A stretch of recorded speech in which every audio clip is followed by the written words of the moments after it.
The non-Russian countries that were once part of the USSR have been termed the near abroad by Russians.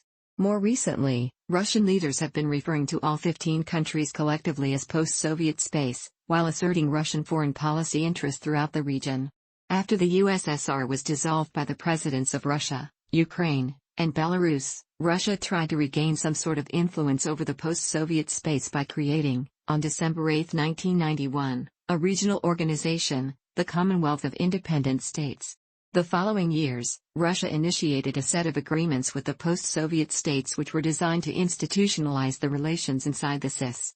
However, most of these agreements were not fulfilled and the CIS republics began to drift away from Russia, which at that time was attempting to stabilize its broken economy and ties with the West.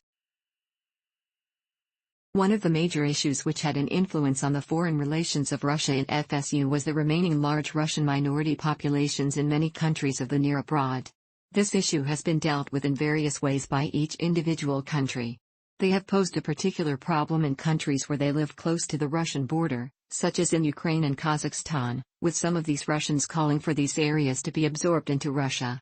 By and large, however, Russians in the near abroad do not favor active intervention of Russia into the domestic affairs of neighboring countries, even in defense of the interests of ethnic Russians.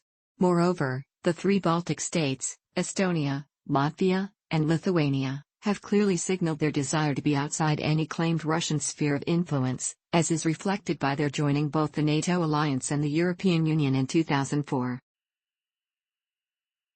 Close cultural, ethnic and historical links exist between Russia, Belarus, and Ukraine.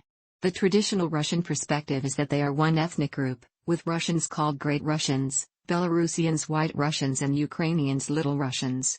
This manifested itself in lower levels of nationalism in these areas, particularly Belarus and Ukraine, during the disintegration of the Soviet Union. However, few Ukrainians accept a younger brother status relative to Russia, and Russia's efforts to insert itself into Ukrainian domestic politics, such as Putin's endorsement of a candidate for the Ukrainian presidency in the last election, are contentious. Russia maintains its military bases in Armenia, Belarus, Kyrgyzstan, Moldova, and Tajikistan.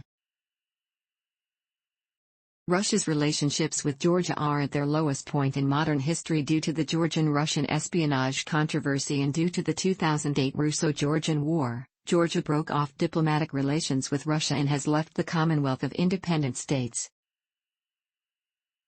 Russia's relations with Ukraine, since 2013, are also at their lowest point in history as a result of the pro-Western Euromaidan revolution in Ukraine, the 2014 Crimean crisis and the pro-Russian insurgency in Ukraine's Donetsk and Luhansk regions. Ukraine, like Georgia, has introduced a bill to the Verkhovna Rada to withdraw from the Commonwealth of Independent States, and Kyiv has begun the process of doing so. In addition, Russia also maintains relations with Bulgaria, Czech Republic, part of the former East Germany, Hungary, Poland, Romania, and Slovakia, the countries that were once part of the former Warsaw Pact, and furthermore, Albania.